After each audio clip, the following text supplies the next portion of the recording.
Hi, I'm Joe.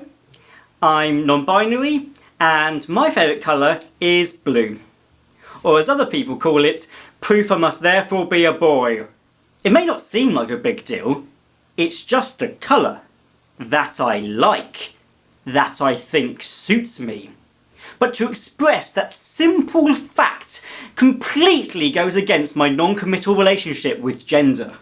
If, let's say, I want a blue shirt, I have to trudge myself away from looking at cute little crop tops in the women's section, normally to a round of applause that the tranny pervert's gone, and trudge myself into the men's section, so disgustingly bland it's kept in the loft of every fucking building where everyone dumps their relics to be forgotten. You may wonder why it's surprisingly hard to find women's clothes in blue. Well, think about it. Who is the most famous woman in blue? That's right, Cinderella. And she only gets that ball gown after a transformation. Transformation. Yeah, that's right. Cinderella is a trans woman who has that massive dress to hide her massive dick. Come on, guys. Ball gown? Clues in the bloody name. Really, most people just think it's like a simple equation. Colour equals genitals. Which, fun fact, is the slogan of every single greeting cards company.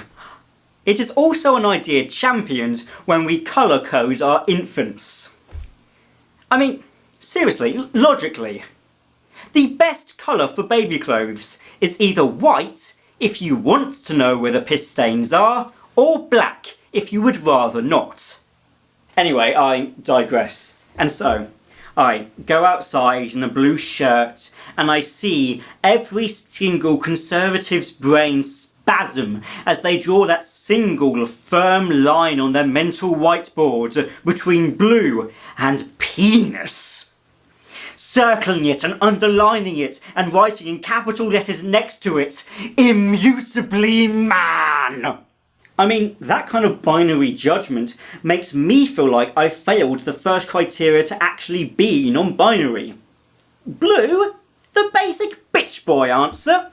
Seriously, most stereotypical Enbys, the haughty-taughty spiritualists, as is the mainstream meme, probably have some obscure specific favourite colour, because they're into fashion and art. You know, like cerulean or fuchsia, or the exact Pantone of my partner's nipples, which I have represented in this 8-story painting for the Tate. Pause for a little ho ho ho ho ho kind of laugh and a patter of claps. This is all like the nagging voice in my head telling me that, well, just because you failed art GCSE doesn't mean you can't spend 5 minutes in a B&Q looking at colour names, or the very least choose a less basic colour. You know, like orange. Do you know why my favourite colour isn't orange? Because nothing good is fucking orange. Seriously, come on. You think of blue, you think of good things, like the sea, or the sky, or Daniel Craig's sexy eyes. But what comes to mind when you think of orange? Oranges. By association, tangerines. And then Donald Trump's testicles. That's it. That is everything. That is your fun idea of visual imagery. Anyway, blue is simply the best colour. That is why it is both the Conservatives' choice of logo and the Liberals' choice of hair.